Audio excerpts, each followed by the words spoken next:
अच्छा हकीम साहब, कुछ लोग ना वेट लॉस के लिए भी इसको इस्तेमाल करते हैं। इसका सुबह खाली पेट पानी पीते हैं, तो क्या सच में इससे वज़न कम होता है?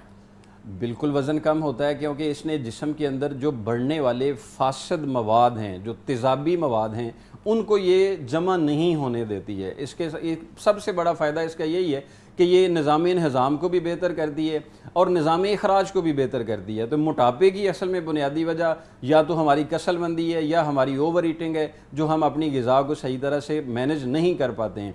अगर आप ग़िज़ाई एहतियात के साथ मेथी दाना और इसके साथ सौंफ, ये सौंफ है, ये ले लें सौंफ, और इसके साथ मेथी दाना आप ये वाला ये आप ले लें। सौंफ 50 ग्राम ले लें, मेथी दाना जो है ये भी आप 50 ग्राम ले लें, और इसमें काली मिर्च डालें 20 ग्राम, और इसमें डालें आप सुंड 20 ग्राम।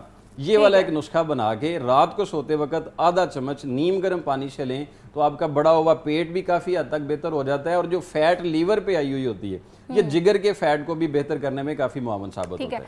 अच्छा हकीम साहब, और आपके पास कौन से मुफीद नुस्खे हैं? नुस्खा जात मेथी दाना के हवाले से तो गले की खराबी का बहुत बेहतरीन नुस्खा है। बच्चा है, बड़ा है, और उसका गला मुस्तकिल ख़राब रहता है, या उसको मुस्तकिल केरे का मसला होना शुरू हो गया हुआ है, या खांसी उनकी ठीक नहीं हो रही होती है, तो सिर्फ अकेली मेथी दाना जो होता है, इसको 2 चुटकी लेके थोड़ा सा तवे पे गर्म करके इसको पीस लें, और इसमें थोड़ा सा पानी मिलाएं ताकि ये मिक्स हो जाए, पेस्ट बन जाए, और साथ ही इसमें थोड़ा सा शहद मिला के थोड़ा थोड़ा चिटाना शुरू कर दें, तो खांसी में फौरी तौर पर अफाका होना शुरू हो जाता है। ठीक है, एक कॉलर है, उनका भी सवाल लेते हैं। अस्सलाम वालेकुम सलमा। जी वालेकुम सलाम, कैसी हैं आप? ठीक हैं जी मैं ठीक हूँ, आप कैसी हैं? अल्लाह का शुक्र। मैंने क्वेश्चन करना था कि आजकल बहुत ट्रेंड है कि जी वो बालों में मेथी दाने का पानी लगाएं, और वो मेथे का लगाना चाहिए कि मेथी दाने का लगाना चाहिए पानी बालों में? कहते बहुत अच्छे हो जाते हैं, लौंग भी मिलाएं उसमें, तो वो क्या है? और सेकंड मेरा क्वेश्चन है, मुझे रात को नींद नहीं आती, आई एम 50+, तो मुझे रात को नींद मेरी 12 बजे और मेरी उड़ जाती है नींद मेरी, उसके लिए क्या रेमेडी करनी चाहिए? और ये कितना इफेक्टिव है कि मेथी दाने का पानी प्लस लौंग का पानी मिला के बालों का स्प्रे कर बाल अच्छे होते हैं कि नहीं होते? ये मिथ है कि एक वो प्रॉपर रेमेडी है? और मेथी दाना कितना लेना चाहिए कि मेथे लेने चाहिए, दोनों का प्लीज ये डिफरेंशिएशन बता दे दोनों की। जी ठीक है सलमा, एक और कॉलर है, उनका भी सवाल लेते हैं। जी अस्सलाम वालेकुम। अस्सलाम वालेकुम, आवाज़ आ रही है आपको मेरी? जी हकीम साहब से पूछना था कि गैर जरूरी बालों के लिए एक टोटका बता दें, और हमारे घर में मक्खियां बहुत हैं, उसके लिए आसान सा टोटका बता दें। जी ठीक है। अच्छा पहले तो उनका बता दें, सलमा का। मैंने प्रोग्राम के शुरू में ही अर्ज़ किया था कि जो नुस्खा जात में, मतलब इलाज मुआलजे में जो चीज़ इस्तेमाल होती है वो मेथी दाना होता है, वो मेथरे नहीं होते हैं। अच्छा। जो ग़िज़ाई तौर पर हम सब्ज़ी में इस्तेमाल कर देते हैं, मेथी हमारे घर में पकती भी है, मेथी ताज़ा पत्तों की शक्ल में भी पकती है, ये बीज की शक्ल में होते हैं।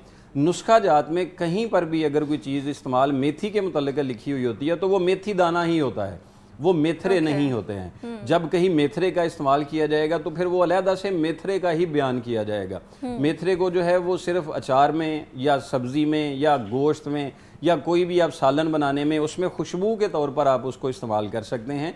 वरना अगर आप, उन्होंने पूछा था कि बालों के गिरने के लिए, बालों के गिरने के लिए बड़ा बेहतरीन नुस्खा जो है वो सिर्फ आंवले का तेल ले लें, आंवले का तेल, और उसके अंदर आपने कलवंजी और मेथी दाना, ये एक एक चम्मच, अगर तो वो आधा लीटर है आंवले का तेल तो उसमें इसका एक एक चम्मच डाल के इसको जला लें, मतलब ये थोड़ा जल जाए तो उतार के वो वाला आयल आप महफूज रखें।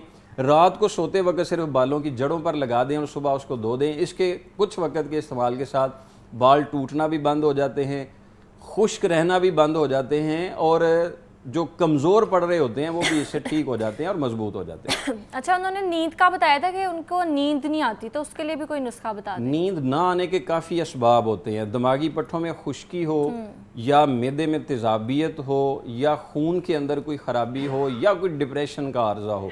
इन सब चीज़ों के लिए अलग-अलग से इलाज होते हैं, लेकिन मुश्तरका तौर पर एक चीज़ सिर्फ इस्तेमाल ये कर सकते हैं, आंवला खुश्क, ये 50 ग्राम ले लें, और इसमें वो डालें कशनीज़ सूखा धनिया 50 ग्राम, और खशखाश डालें इसमें 20 ग्राम, और इसमें थोड़ी सी हस्बे जायका चीनी मिक्स कर लें, और ये सफ़ूफ बना लें, और ये सुबह और शाम आधा आधा चम्मच इस्तेमाल करना शुरू कर दें। और रात को खशखाश का ही छोटा आधा चम्मच 1 कप दूध में अच्छी तरह से पकाएं ताकि दूध थोड़ा गाढ़ा हो जाए।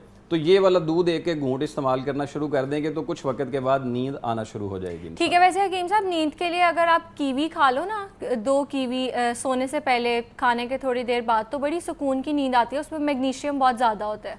बिल्कुल, फल के तौर पर आप इसको इस्तेमाल कर सकते हैं, लेकिन सोने से पहले कीवी का इस्तेमाल इंसान की मिजाज की मुनासबत से हो सकता है। क्योंकि जो लोग पहले से जोड़ों के दर्द में मुब्तला हों या पहले से उनके पट्ठों में कोई मसला हो, या कीवी उन लोगों को भी नहीं खानी चाहिए। ये मैं ज़िम्मन अर्ज़ कर क्योंकि देता हूं। आजकल आया भी है ना, जी आया है, जिनको मुस्तकिल सर दर्द का मसला है। अच्छा। और वो हर वक्त हल्के हल्के मीठे मीठे सर दर्द में है, तो उनको कीवी का इस्तेमाल बहुत ज्यादा नहीं इस्तेमाल करना चाहिए। लेकिन वैसे अगर कोई हेल्दी है तो वो खा सकता है, तंदुरुस्ती में फल है। अच्छा, एक कॉलर ने पूछा था मक्खियों का, कि उनके घर में मक्खियां बहुत ज्यादा है। वैसे तो हर घर में ही होती हैं इस मौसम में। हमने लौंग वाले जो टॉपिक था उसमें मक्खियां भगाने का एक नुस्खा बताया था कि वो लौंग का जो है वो हम स्प्रे बना के ना जी, वो हम लौंग और दारचीनी इस तरह की चीज़ों को मिक्स करके इसका स्प्रे तिलों के तेल के अंदर जो है वो और मिला के, पानी मिला के उसकी स्प्रे बना के हम पूरे घर में करें तो उससे जो है वो मक्खी काफ़ी भाग जाती है, नहीं आती है। ठीक है। एक और कॉलर है। अस्सलाम वालेकुम वकास। वकास, आवाज़ आ रही है आपको? जी जी आ रही है जी वकास, सवाल कीजिए। जी, मेरा सवाल ये है कि मैं 4-5 साल से गुर्दों का मरीज हूँ। गुर्दों में पथरियां होती हैं, फिर खत्म हो जाती हैं। इसका कोई मुस्तकिल हाल है या नहीं है? ठीक है। गुर्दे में पथरियां बार बार बन जाएं और वो निकलती भी रहें तो ये असल में गुर्दों की अफ़आल की कमज़ोरी होती है। जो उन्होंने हमारा पानी पिया हुआ फ़िल्टर करके जो है वो जुज़्वे बदन बनाना होता है वो नहीं कर पाते हैं, या जो हम पानी पी रहे होते हैं, सबसे पहले तो ये अपने घर में जो पानी इस्तेमाल कर रहे हैं उसका जो है वो लेवल चेक करवाएं कि वो पीने के लायक है कि नहीं है। वो घर में पानी इस तरह से इस्तेमाल करने से पथरियाँ बार बार बन जाती हैं। इनके लिए एक बड़ा कुदरत का तोहफ़ा इन दिनों में खरबूजा आया हुआ है। ये खरबूजा लेके उसके बीज निकाल लें और वो जितने बीज हों उसमें 1 लीटर पानी डालें और इसका शेक बनाएं, मतलब शरबत बना लें, और इसमें थोड़ी सी जो है वो शक्कर मिलाएं। सुबह सुबह खाली पेट रज के ये पी लिया करें और असर के बाद पी लिया करें। इंशाल्लाह पथरियाँ जो हैं वो टूटना भी शुरू हो जाएंगी और उसका इखराज भी बेहतर हो जाएगा। और एक पथरी के लिए नुस्खा हमारा मामूल मतहब है। ऐसे मरीज़ कुछ होते हैं जिनको पेशाब की नाली में पथरी अटक जाती है, तो वो बहुत तकलीफ़ देती है, मतलब वो मिकदार में यानी साइज़ में छोटी होती है लेकिन इखराज नहीं हो रहा होता है। तो वो रेवन चीनी और ये ले लें 100 ग्राम, और जौ खार लें इसमें 50 ग्राम रेवन चीनी, जौ खार और कलमी शोरा ये 50 ग्राम। रेवन चीनी जो है वो 100 ग्राम है, बाकी जो है वो 50-50 ग्राम है। ये सफ़ूफ बना लें। हर 3 घंटे के बाद 2 चुटकी इसकी मिकदार है, सिर्फ चम्मच का चौथा हिस्सा, ये इस्तेमाल करें। 2-3 दिन में इंशाल्लाह अल्लाह के फजल से 5 mm तक तो पथरी हो तो वो टूट के निकल जाती है। और इसका कसरत इस्तेमाल, मतलब मुस्तकिल इस्तेमाल, आइंदा पथरी बनने से भी महफूज रखता है और तबीयत में बहाली ले आता है।